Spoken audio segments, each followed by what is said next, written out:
नमस्कार दोस्तों क्या आपने कभी सोचा है कि हम जो ये मनुष्य जीवन जी रहे हैं, मरने के उपरांत हमें कौन सा योनि मिलेगा, या दोबारा से यदि हम मनुष्य योनि में जन्म लेते हैं तो किस पुण्य या किस पाप के कर्म के हिसाब से हमें मनुष्य योनि में जन्म लेना पड़ता है।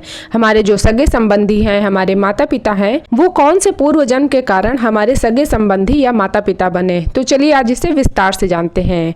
पूर्व जन्म के कर्मों से ही हमें इस जन्म में माता पिता, भाई बहन, पति पत्नी, प्रेमिका, मित्र, शत्रु, सगे संबंधी, संसार के जितने भी रिश्ते नाते हैं वे सब मिलते हैं, क्योंकि इन सबको हमें या तो कुछ देना होता है या तो इनसे कुछ लेना होता है। वैसे ही संतान के रूप में हमारा कोई पूर्व जन्म का संबंधी ही है जो आकर हमारे घर में जन्म लेता है, जैसे कि शास्त्रों में 4 प्रकार के बताए गए हैं। पहला, ऋणानुबंध। पूर्व जन्म का कोई ऐसा जीव जिसने आपसे ऋण लिया हो या कोई कर्ज लिया हो, उसका किसी भी प्रकार से धन नष्ट किया हो, वह आपके घर में संतान बनकर जन्म लेगा और आपका धन बीमारी या व्यर्थ के कार्यों में ही तब तक नष्ट करेगा जब तक कि उसका हिसाब पूरा नहीं हो जाता। शत्रु पुत्र। पूर्व जन्म का कोई दुश्मन आपसे बदला लेने के लिए आपके घर में संतान के रूप में बनकर आ सकता है और बड़ा होने पर माता पिता से मारपीट, झगड़ा या उन्हें सारी जिंदगी किसी भी प्रकार से सताता ही रहेगा।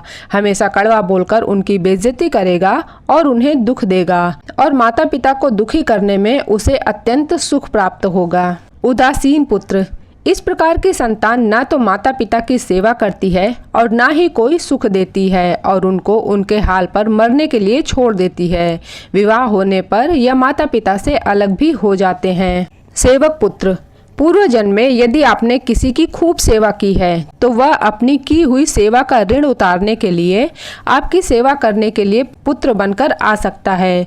जो बोया है वही काटोगे। आपने यदि अपने माँ बाप की सेवा की है तो वो भी आपके बुढ़ापे में सेवा करके ही जाएगा, वरना कोई पानी पिलाने वाला भी नहीं पास होगा। आप यह न समझें कि ये सब बातें केवल मनुष्य पर ही लागू होती है। इन 4 प्रकार में कोई सा भी ऐसा जीव आ सकता है। जैसे आपने किसी गाय की निस्वार्थ भाव से सेवा की है तो भी वह आपके घर में पुत्र या पुत्री बनकर आ सकती है। यदि आपने किसी निरपराध जीव को सताया है तो वह आपके जीवन में शत्रु बनकर आएगा। इसलिए जीवन में कभी भी किसी को नहीं सताना चाहिए, क्योंकि प्रकृति का ये नियम है कि आप जो भी करोगे उसे वह आपको इस या अगले जन्म में 100 गुना करके देगी। यदि आपने किसी को 1 रुपया दिया है तो समझो आपके खाते में 100 रुपये जमा हो गए हैं। यदि आपने किसी का 1 रुपये छीना है तो समझो आपकी जमा राशि से 100 रुपये निकाल लिए गए हैं। तो इस प्रकार से ये तेरा मेरा सारा धन यहीं का यहीं धरा रह जाएगा। कुछ भी साथ नहीं जाता है,